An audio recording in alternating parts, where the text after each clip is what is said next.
Oke teman-teman, selamat datang kembali.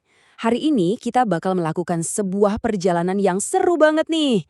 Kita akan menelusuri jejak linguistik dan sejarah untuk mengungkap makna di balik salah satu nama yang paling dikenal di seluruh dunia. Karena ini tuh bukan sekedar nama, tapi sebuah misi yang tersembunyi di dalamnya. Siap? Yuk kita mulai.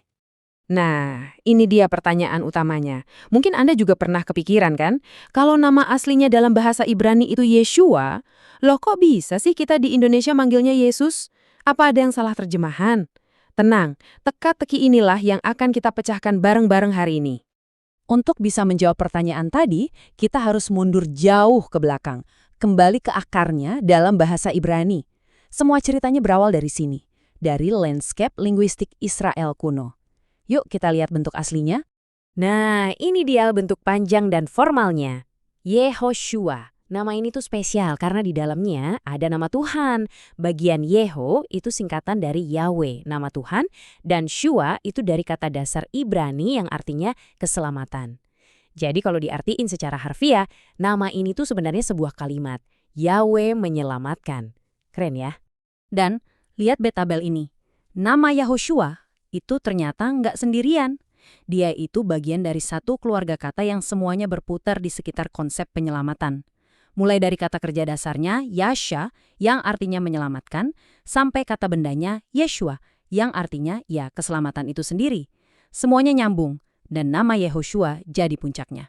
Seiring berjalannya waktu, samalah kayak nama-nama zaman sekarang.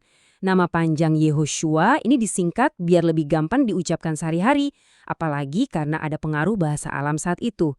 Jadilah dia Yeshua.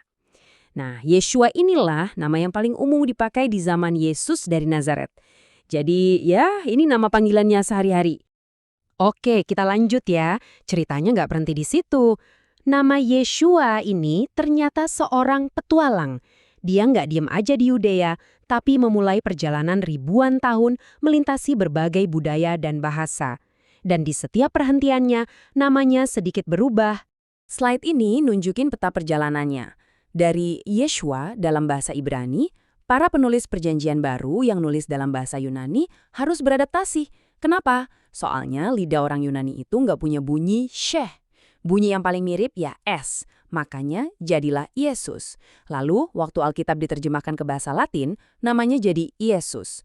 Dan akhirnya, lewat jalur terjemahan Latin dan Belanda, sampailah ke kita di Indonesia sebagai Yesus.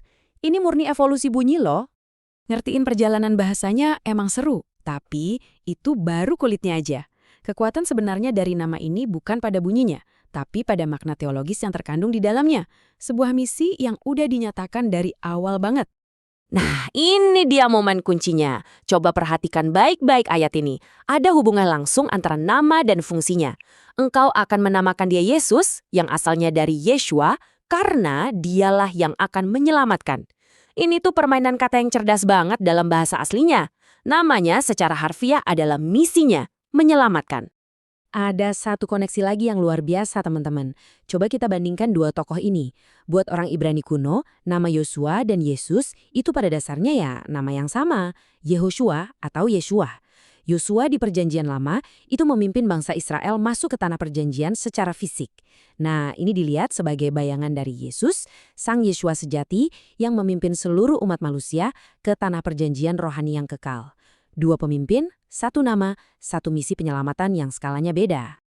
Tentu saja kalau udah ngomongin nama sepenting ini, pasti ada aja mitos dan kontroversi modern yang muncul. Yuk sekarang kita bedah beberapa di antaranya, dan kita pisahkan mana yang mitos, mana yang fakta berdasarkan data linguistik. Nah, ini nih, Anda mungkin pernah dengar teori ini seliweran di internet. Katanya, nama Yesus atau Yesus itu sebenarnya cara terselubung untuk menyembah dewa Yunani, Zeus. Bener nggak ya? Mari kita periksa buktinya. Jawabannya singkat dan jelas, salah besar. Nggak ada satupun ahli bahasa atau sejarawan kredibel yang mendukung teori ini. Kemiripan bunyi antara Yesus dan Zeus itu murni kebetulan. Seperti yang udah kita bahas tadi, Yesus itu cuma cara orang Yunani mengucapkan nama Ibrani Yeshua pakai alfabet mereka. Nggak ada hubungannya sama sekali dengan paganisme. Mitos lain yang juga sering muncul adalah klaim bahwa nama yang paling benar itu seharusnya Yahshua. Oke, mari kita lihat faktanya. Meskipun niatnya mungkin baik ya, biar lebih dekat ke nama Tuhan Yahweh, bentuk Yahshua ini secara sejarah nggak akurat. Manuskrip-manuskrip Ibrani kuno itu konsisten pakai Yehoshua atau Yeshua. Jadi bentuk Yahshua ini adalah sebuah rekonstruksi modern, bukan bentuk asli yang hilang. Jadi, setelah kita bongkar semua ini, intinya apa dong? Gini, mau Anda menyebutnya Yesua, Yesus, atau Yesus, pesan yang dikandung di dalamnya itu tetap sama persis. Makna nama itu melampaui pelafalan yang presisi. Intinya adalah proklamasi misinya. Tuhan adalah keselamatan. Itulah identitasnya yang sejati. Dan ini membawa kita ke pertanyaan terakhir untuk kita renungkan.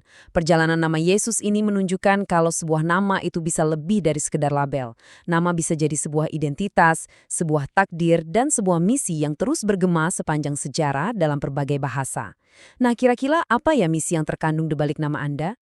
Terima kasih sudah menyimak kupasan kali ini.